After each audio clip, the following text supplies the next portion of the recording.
Seyyid Ağal deyir ki, yar bu gece yuxum gəlmir. Gəl yuxumun əvəzinə. Tanış gəlmir, yaxın gəlmir, dərd qəm gəlir əvəzinə.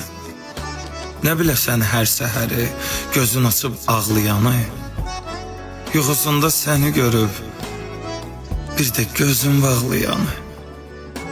Nə biləsən rəngi qasır bu rəngarəng kainatın, sənsiz olan soyuq çayı, acı olan şirniyyatı. Sənin təki bir qatilə qəlbimdə əhv çıxarmağı, milyon dəfə kaş deməyi, özümü səhv çıxarmağı.